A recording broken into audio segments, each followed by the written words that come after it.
Hi everyone, and welcome to the video portion of the October Surroundup. This is a short video to get you thinking about your experiences with intensity, running in conjunction with my blog post this month entitled, Then and Only Then, Intensity. You can find that post by clicking on the link below this video or on our website. In my April edition of the Surroundup, I laid out the CrossFit Charter. Mechanics, consistency, intensity. Once we have the basic mechanics of movement, or in our case, wealth, defined, that's when we can identify and practice the skills which, when executed with consistency, will help us to create wealth. In July, we moved on to investigate how important consistency is in both habits and mindset when it comes to wealth creation as well.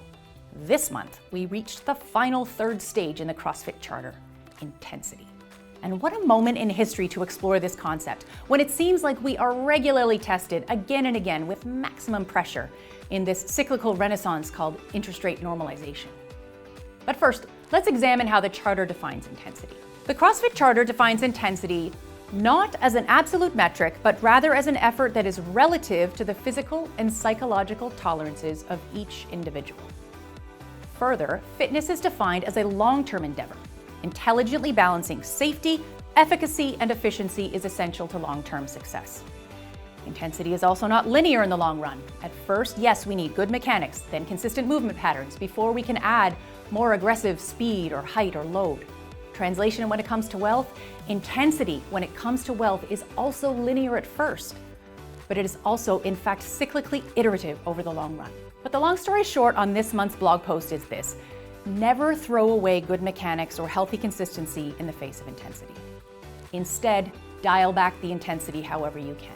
All the greats in business and in sport have shown us this time and again. Refocusing your attention back to sound mechanics will not only protect you in the short run, it will also remind you how to face future adversities through consistent habits and mindset whenever they occur. For many clients, this is not their first rodeo when it comes to bear markets. But what can you do when the intensity becomes too much to handle?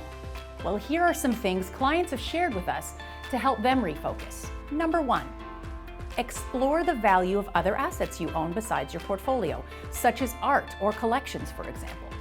Are there steps you could be taking to value, protect, transmit, or maybe even sell it at an appropriate time? Second, be mindful when and how much financial news you consume. If these things keep you up at night, treat it like caffeine and cut yourself off from taking in any more of it after 2 p.m. because no financial news should change your mechanics or your consistency.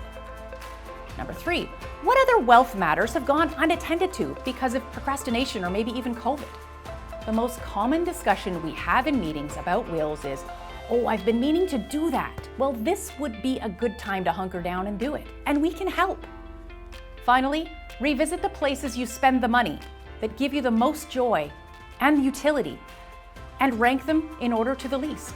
Clean house on the expense side of things. It feels so good to just save even a few $100s a year by cutting services that you don't need or use. Remember the cyclical big picture. Clients of Surround have a clear picture of where they are going financially. And when this bear market ends, life will probably look a lot like it does now. That's because of the soundness of the big picture. Same mechanics, same consistency, perhaps with a few course corrections on intensity when the time is right. That's it for this month. Always remember, there's more than one way to wealth.